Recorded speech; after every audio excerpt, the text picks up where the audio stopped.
Sinuspende ng NBA ng 3 games si Joel Embiid dahil sa naging gulo niya sa isang columnist ng Sixers. Ang utak din ng Philadelphia dahil bago ilabas talaga yung desisyon ng NBA, nilagay nilang status ni Embiid makakalaro siya versus Lakers November 9.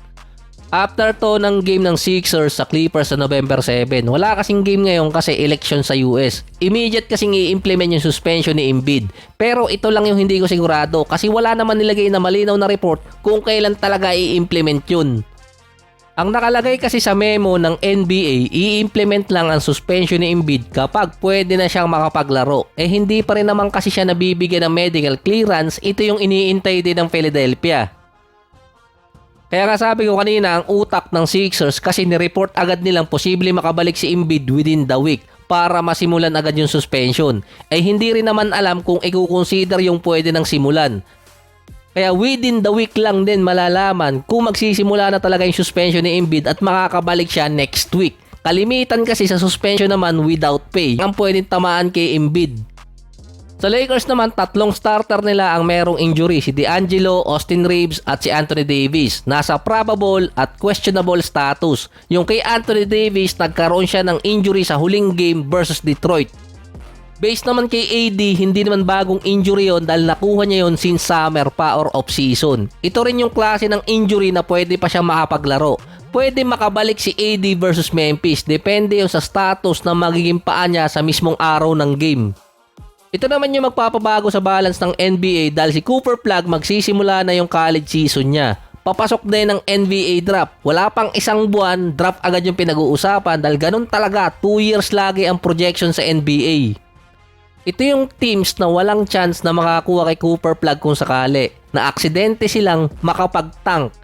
Una yung Milwaukee Bucks dahil mapupunta ang draft picks nila either Brooklyn or Knicks, kasama kasi yon sa ginawang transaction kay Mikal Bridges, or kaya yung pick ng Bucks mapunta sa New Orleans.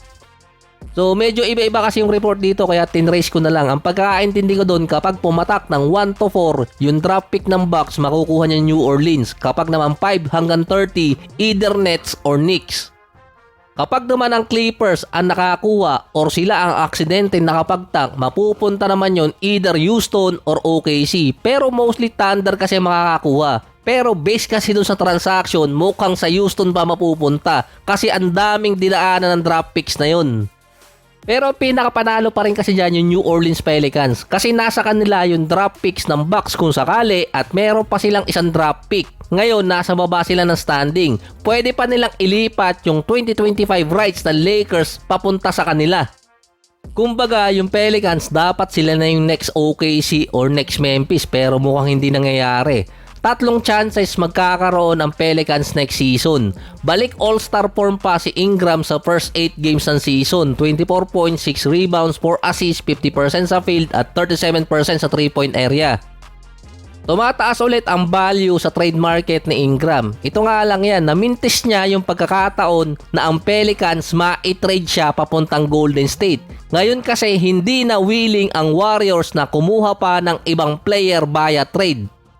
Dahil yun sa lineup na meron sila at potentially meron silang bagong tatargetin or matagal na nilang tinatarget si Giannis. Nag-iintay na lang doon ang Golden State kung paano nila makukuha sa trade si Giannis. Yung isang team pa na interesado namang kumuha dito kay Brandon Ingram ay Miami Heat. Naghahanap kasi sila ngayon ng another scorer. Ang problema lang doon, yung hinihinging kontrata kasi ni Ingram, $200+ million. Yun kasi ang dahilan kung bakit gusto ring i-trade ng Pelicans. Ayaw nilang ibigay. Medyo risky yun para sa Miami Heat dahil kung sakali makipag-trade sila sa Pelicans para kay Ingram at expiring contract, pwede silang iwan kung sakali.